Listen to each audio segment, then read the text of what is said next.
So Wind Waker, but I absolutely love that game. Yeah, even the art, and I still love the art style. I think it was a great choice Yeah. for it, and I think also it was interesting to see, like almost maybe not the best example or so, but it felt like looking back or so why they make it. I mean, with the whole thing about you don't want to see what's under the water because you do find out what's under the sea or so, Yeah.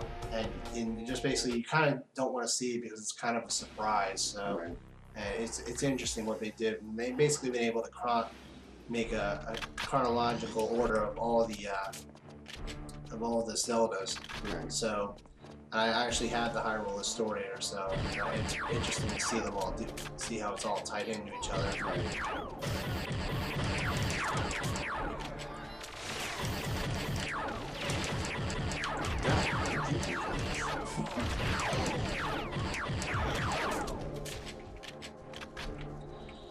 But you played another indie game, so it's kind of like has an artsy style.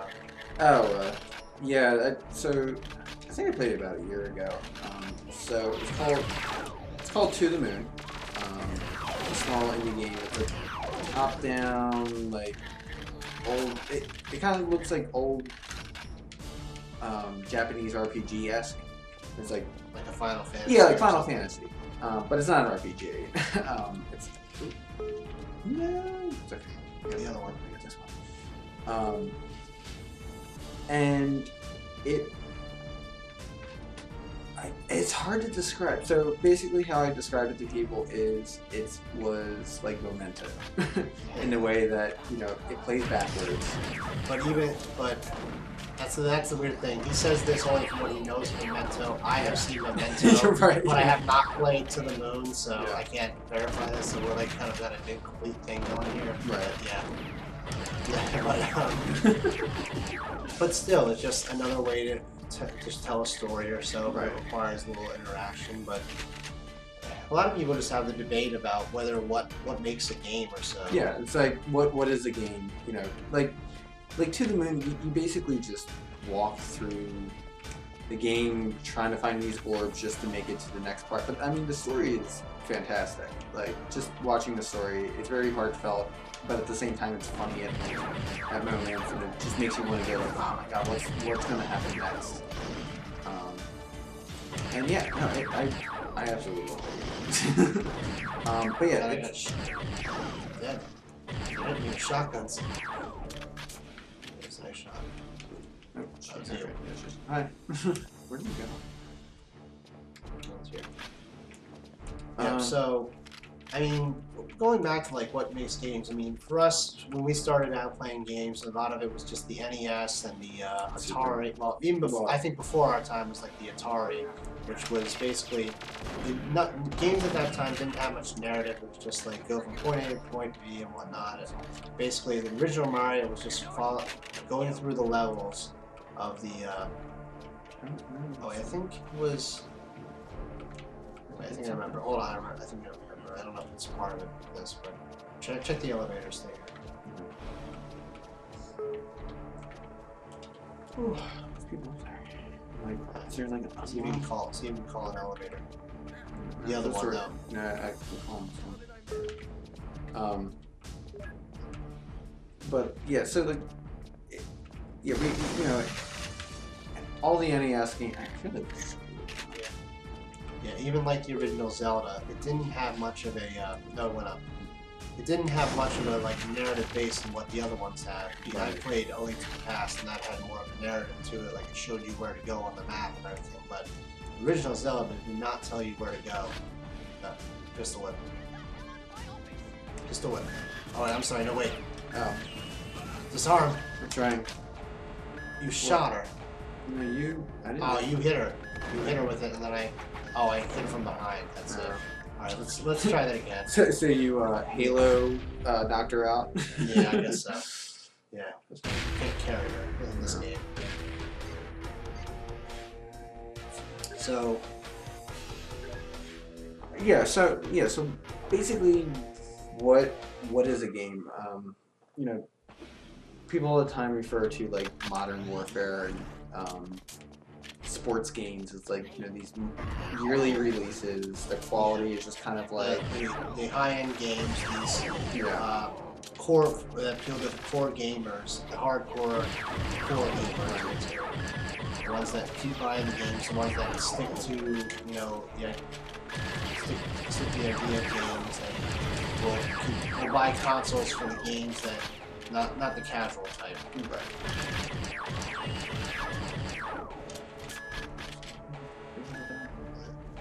So, but I feel like that then when someone wants to create a different kind of game, it's like doesn't follow that typical little style or so. Something like a mobile game that people come threatened by that. Like the mobile games, I can't say I don't like those in any of those kind of social and mobile games or so. I have Angry Birds. I love Angry Birds. I'm just talking about me then. I don't really. I mean, you can say more about Angry Birds. I don't really know much about it, but I mean, there's not much to it. It's a killer app. It's a killer app or so. Yeah. It's kind of like it seems almost similar, like some kind of killer app, kind of like how what Tetris was for the Game Boy. Right. It was just like which is now a mobile game. So. Yeah, basically. That was like the original mobile game or so. And then all these social games that require you to get more people to help you out and whatnot, or join the game, help you out. Well, the thing I don't like, and this is kind of video game, microtransactions. Yeah. And mobile games and social games, I think, started this trend. Basically, it's like, oh, you pay all this money. Oh, no, you get a game, it's free to play. And then you get to a point, it's like, oh, you're stuck. Well, if you just, give us a few more dollars, you can play more of the game. Yeah, we can play more of the game. All will be good. And it just doesn't work. I just don't like that. Yeah. But I always get annoyed by all that. There's like always the Farmville requests that play Farmville on Facebook or play Candy Crush on Facebook, and I'm getting tired of those requests. And I think a lot of people are that just don't want to play this game. But even so, there's that somewhat annoying thing. You get bothered by it, bothered to play it or so, which I can understand why people are really frustrated by that aspect. But then you have other games that can interact with can be sort of similar. That they can be somewhat weird though. Like it seemed like taking a concept that you do in the physical world, and then translating it to the video game world, like a card table game. Like that's not something I really get. I'm not saying that it can't be done. I mean, some people might argue that it shouldn't be done. Like Blizzard, I love Warcraft. Even besides WoW itself, I love the stories in Warcraft. I'm all into the lore. But they have this new feature, the Hearthstone, which is basically a card game or so. With it on the computer, you would play it. I think as a mobile game, maybe somewhat. So it seems a little weird that something that you can do in the physical world will interact with actual people that have the cards and collect the cards yourself or so, and you have to translate it into a digital world. But I mean, something that you need to have imagination with anyway. That you just have to have an aspect where it can create so much more imagination if you let it, but you feel like you're just skipping the game itself. But that's just that's just something else. And then the game that I've been very interested in, and I don't want to talk too much about it because I haven't played it. Because he hasn't played it. Is the Stanley Parable, and like it's just kind of like it's just kind of this game that it's a game about games. Like it's it totally answers the question, what is a game? And it just takes like everything that's possible and just runs with it. Want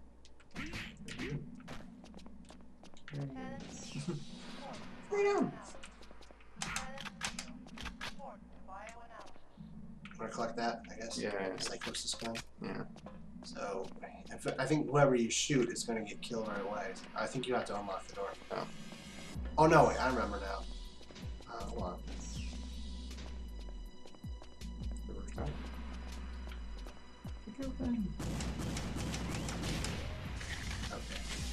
Anyway, you go Stanley Parable. Oh yeah, Stanley Parable. So yeah, you want to shoot this guy? might not last too long, but.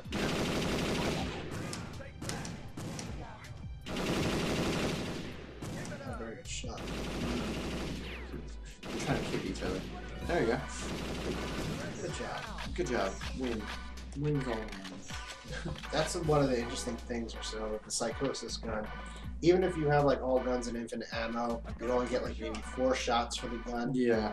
And You you would be able to turn guys on the map, and that's another thing I used to have fun with, or so, like pretending like this guy is a double agent, so I'd shoot him with the Psychosis gun and he'd be on my team, and I'd be doing it without having to control him in a co-op or a counter-operative sort of situation. Right. But he's just going there. He's So yeah, we'll just stop. Oh, this guy.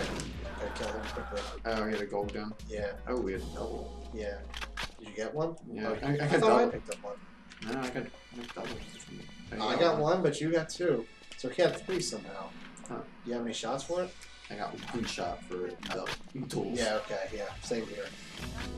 Anyway, another game that they like that people like to criticize about not being a game is the Walking Dead Telltale series. And Telltale, their series of games has been pretty similar. That it's like basically been it's an interactive story. You make the choices and what the person has to say, and there's a little bit of interaction or so where you might have to rapidly press a button like a quick time event. But for The Walking Dead, at least, it makes sense because you're in a moment of survival and you have to either make a choice like save a life or something, or you get attacked suddenly and it kind of wakes you out of just sitting there watching it happen, and you need to interact and continue the story by a certain interaction. Like you can't, that's one of the things they criticize, that you just sit there and it's just a story that can be told this way if you just have to do a little bit of interaction. But even if it's that little or so, it's still valid as a game. What else can you call it? It still needs interaction. You're still interacting with it. Yeah. There's a story involved. Yeah. And one thing I consider it or so, it's like tough to. I mean, where I can play Mass Effect in like a good way or a bad way. Walking Dead is at its truth is like playing it through for the first time, not knowing what the hell's going to happen, and you just go in blind and make your choices as you go along. And see what happens from your choices. That's really the great aspect of the game. I mean, there are some different things that work their way into it, and you're able to to navigate anyway. But like some things just kind of wrap around no matter what choice you make. And it's slightly different, but still it happens. So, but now back this way. Yeah, it's a little weird with this. But that's the true aspect. Like if you want someone to experience The Walking Dead, is that they have to play it themselves and make their own choices by themselves and just see what happens. This all comes in the shock of what happens, of what you do, what happens, but it needs interaction though. It can't just be a straight narrative because there's too much choice involved, and you just don't know what consequence that will come of your choices. But you played another game that's like widely considered maybe not even a game, which has even less interaction than The Walking Dead. So this game is basically the game that everybody cries about when they say, "What's a game?" And that's Dear Ester. And you essentially walk through an island, not knowing what's going on, and poetry is basically told to you, like through kind of like a broken up story, and you get all this information, but it's not really, you're not getting an idea what the real story is or where you're at or who you actually are, or like why you're here or what's going on. And it's weird. it's a weird game, and essentially you walk through the world. There's no real other path to go, but you can explore. But you don't get any real reward for exploring. There's no challenge. There's no death. And the game always ends exactly the same. Now on the way there, the narrative can be reversed, or like things can be in different orders and stuff like that. But you always get like the same narrative. And you know, it's a beautiful game.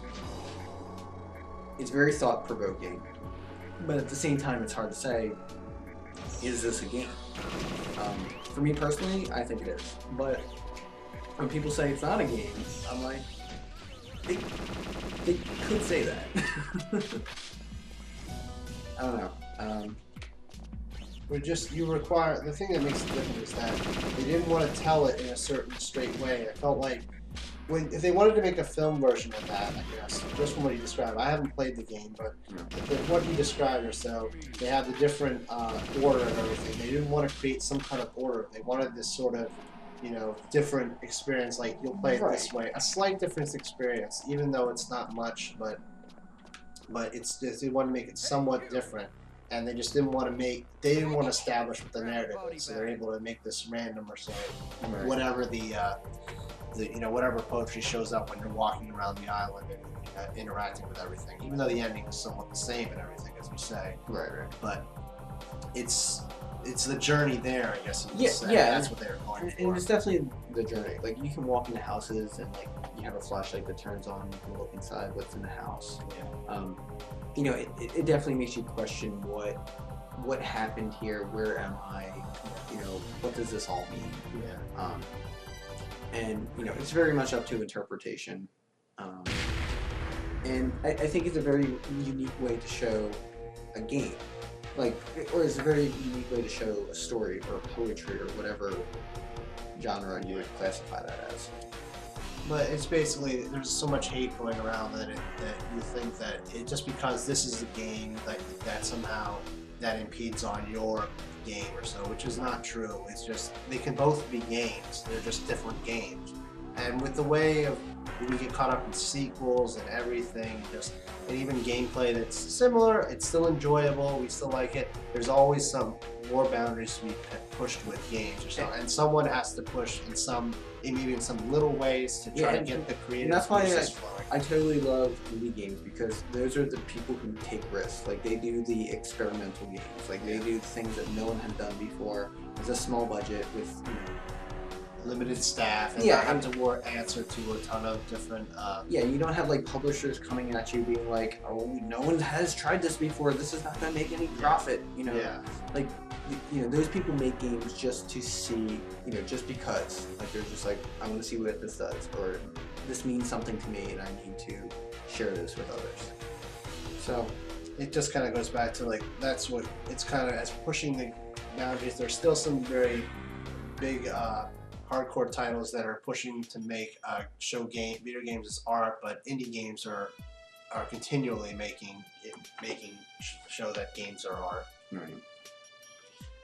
All right. So I think that's it for our playthrough. Yeah, sorry about the whole little credits talk, but we had to extend it somehow. So we wanted to cover everything. You know, address these topics about games. Yeah. Yeah, no, that was good, and we made it through. Oh man, look at the like, favorite, subscribe. Yeah, do all that fun stuff. And I hope you guys enjoyed this. Please come back. And watch more videos. Watch more videos. I love that the computer screen is like old, like DOS, or even like later. Well, fun. That's kind of the way it was back then. Yeah. Well, this is the future though. All right. Well, see you guys all later, and do-de-do.